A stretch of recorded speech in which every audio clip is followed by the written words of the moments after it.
Marisa of Marisa Orlich Interiors. And I'm Tyler Fox of JM2 Architecture. And today I have a question for you. I want to talk about how if someone has a three seasons room or they have a enclosed sun porch, how to put an extension on it. Like Right. if you want to enclose this with glass and make it a room you use all year round. Like a livable space. Exactly. How would one do that? Well, actually, we get this call quite often. That's a great question that you have. It depends really on where that sunroom is and if it's on a foundation Sure. or if it's on what they call sonotubes, Right. sonotube footings.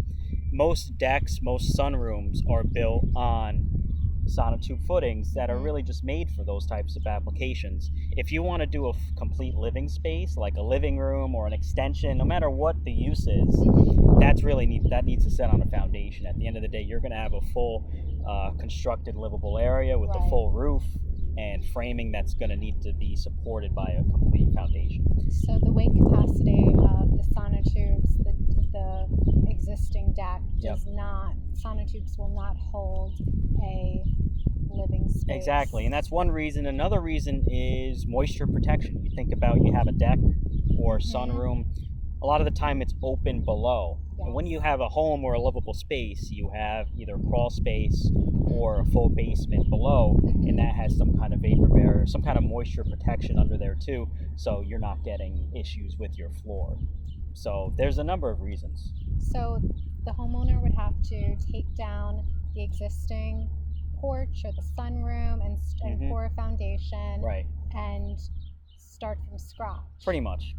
There'd be a significant amount of demolition in a way. Sure. Really, you're going to take all of that away, Uh-huh. and you're going to you're going to excavate, because you're going to have footings that are at least 3 feet down, and that's just if it's a crawl space.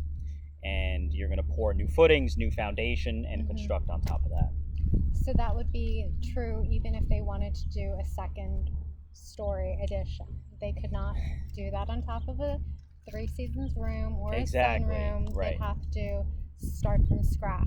Yep. If you wanted to do a second story addition that's not over livable space, you're in that same type of process. Right. You're just going to build up higher. And then when it's a 2-story, really you're going to look at how that connects into the home as it is. Right. Where's the hallway from the second floor going to connect? Where you're going to have a staircase connecting? And that's if you have a staircase. Sure. And if you already have a second floor. Sure. That's if you need the staircase in the extension. Right. Sometimes we have people who want to, which is very common, they want to do a second floor addition to their 1-story house. Right. And that can totally be done, but there's a number of considerations to do that as well. Sure. Where you put the staircase. Where are you putting the stair? Where you put the plumbing. If you add more bathrooms upstairs into the new space, you're going to have to think about where all your plumbing fittings are going. Right. And that gets very costly when you add new. Yeah. Too. It gets costly, and not only that, to locate where that second floor is going in terms of really a permitting standpoint. As you may know, a lot of towns don't allow living space over garages. Yes. And that could be tough. I mean, you see it all the time. You have a garage on a lower level and living space above, but not all towns allow that. Right. So knowing what town you're in and looking at that code is important. Right, it's very important, especially with people creating in-law suites and everything. Yep.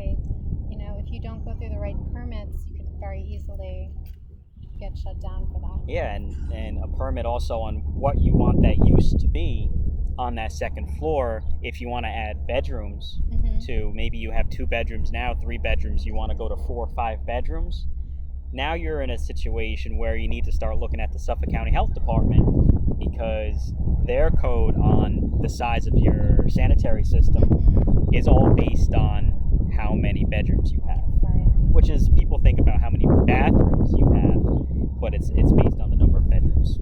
Very interesting. So there are a lot of considerations to think about when you're doing a second floor addition. And then to jump back to your stair, if you don't have a stair now, that can take a considerable amount of space to try to locate one. Yes, you might be eating in on a lot of the living space. If you are creating a hallway upstairs, you have to think about where you're going to locate that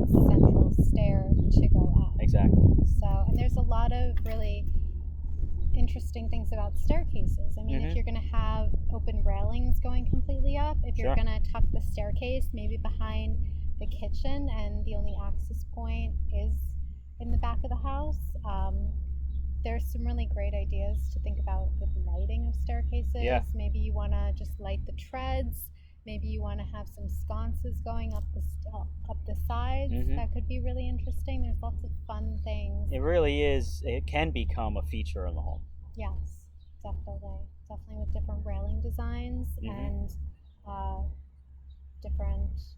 Yeah, and don't do a spiral staircase. Oh yes, we take out spiral staircases all the Yeah. time. I mean, they're very fun and beautiful, but they're illegal at this point. Yeah, you can't use them. You can't do anything with them. You can't get anything downstairs, so don't add a spiral staircase. Exactly. So very good. Thank you for answering the Yeah, question. no, these are all really great questions. And I'm Marissa of Marisa Orlich Interiors. And I'm Tyler Fox of J2 Architecture. Thank you. Thanks.